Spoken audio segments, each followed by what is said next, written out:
Hi everyone, welcome back to the channel.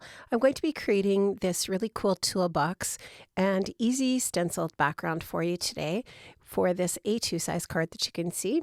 I'm starting off here with some of the products I'm going to be using, including the Lovely Layers toolbox. This is an older die set, but it is absolutely fantastic, and there's a couple of really neat add-ons for this toolbox that I think you're really going to love. So the toolbox is super easy to assemble. I'll show you how that works today. And the add-ons that go with that are the Lovely Layers Mechanics add-on. So this one has a bunch of different tools that a mechanic might need. And then this one is the Lovely Layers Toolbox add-on. So there's two different add-ons for that toolbox. This one is the newest. So this Mechanics Toolbox add-on has this layering guide that comes along with it and makes it really super easy to put this together. So I have all of my pieces die cut and in my Spellbinders tray ready to assemble all of these different little pieces, including this here, which I believe is a gas can, and then perhaps this one is an oil can.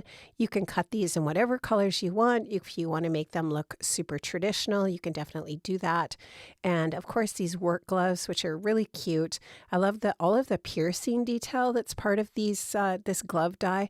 Of course, in true honeybee style, all of these different dies have really neat embossing details, and you could definitely add some ink blending to these different pieces. You could, obviously change up the colors.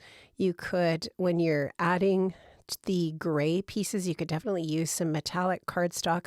Lots of different options for die cutting and putting these together, assembling these and arranging them. So really fun die set. You definitely could use these on different projects that aren't necessarily using the toolbox. So you can always reach for these die sets when you might want to add a screwdriver or a wrench or pliers or whatever to any one of your projects, or a tire iron, which are what is this one called? It's for taking the bolts off of a tire, I believe. Okay, so I'm going to just put all of these little bits on. You can see that I did not use a different color of cardstock for these different layering pieces. They are embossed, so they show up really nicely on the project or on this tool. But you could definitely add those on with a lighter color of gray, or again, you could use some metallic cardstock. For the beer bottle, I used a brown cardstock, and then the label, I went with a metallic to look like foil. And yeah, I just had a lot of fun die cutting these and putting these together. It did not take me long to do this. These different little bits came together super fast. The die cutting does take a tiny little bit of time, but if you're organized and you have your colors all picked out, it doesn't take too long at all. And if you do have an electronic die cutting machine, it makes it a little bit easier. The Griffin Empress is in the Honeybee shop, and I will link to it. It is a really great die cutting machine. Works really great, and it does create those embossed lines from the Honeybee dies really nicely. So it's nice that Honeybee does have that machine stocked, and the plates that go along with it. If you need extra plates, those are all in the Honeybee shop as well. And of course, I'm using the Colorwheel cardstock from Spellbinders to do my die cutting. Love that cardstock. I've been talking about it for a while. It's great because Honeybee does carry the 48 variety pack.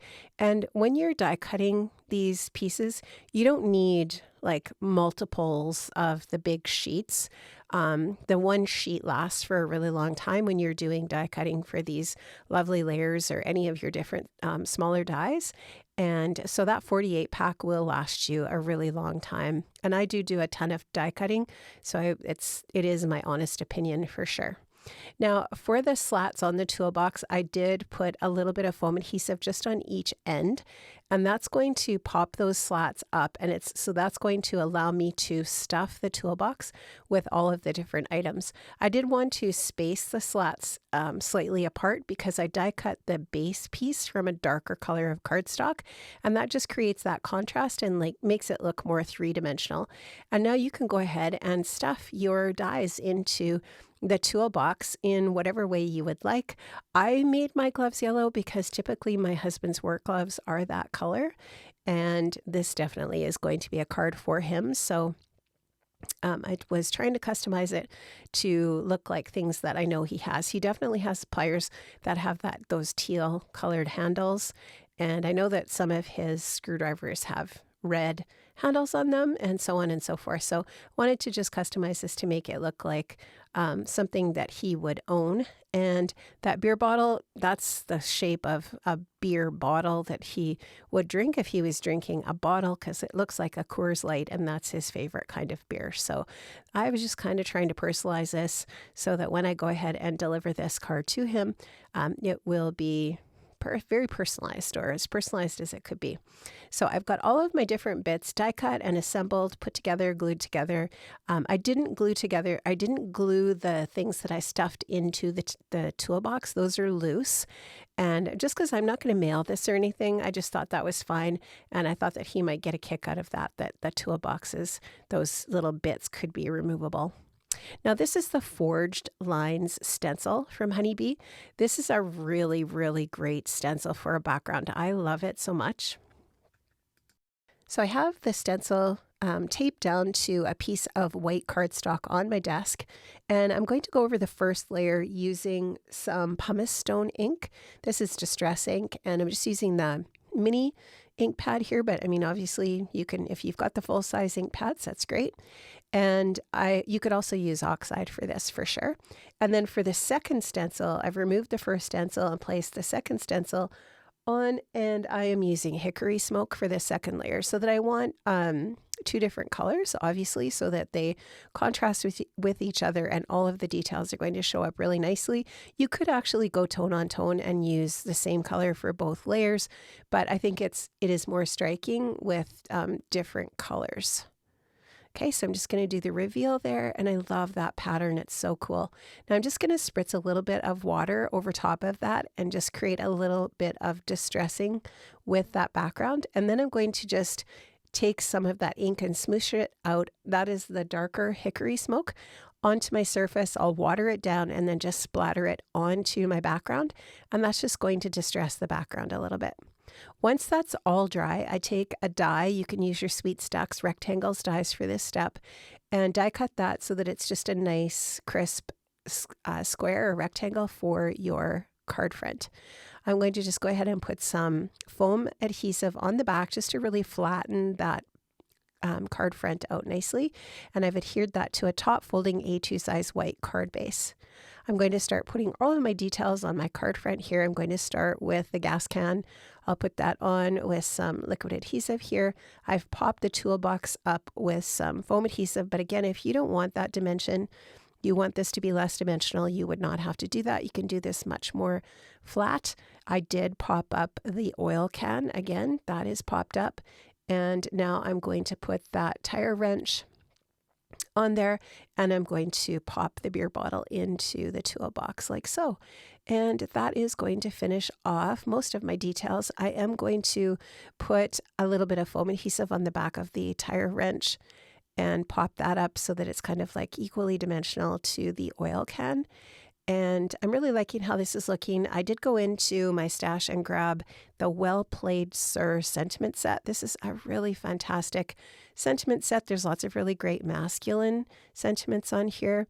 And so I did choose one of the sentiments from that set. I stamped it out with black ink onto white cardstock, and then I die cut it.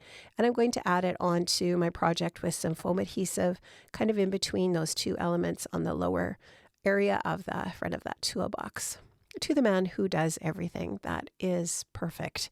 I'm going to take a little bit of Wink of Stella and add that here and there to add a little bit of sparkle and shine onto my card. This can just easily be added onto your cardstock, and it does create that little bit of shine. I love that. And I didn't want too much, just a little bit here and there. And I'm just going to take and add a little bit of a highlight, just some dots and lines with my white gel pen, just to add, again, that little bit of detail. And of course, if you've got some ink blending on these pieces, they will come alive in that way as well. You can add some sequins to the project. You can add some any kind of other ephemera that you have in your stash that you love to embellish your cards with. Friends, that's going to finish off my project today. I have linked up in the description box below to all of the products that I've used from the Honeybee shop. I hope you have an amazing day. I hope you were inspired, and I will see you again next time. Have a wonderful day. Bye-bye.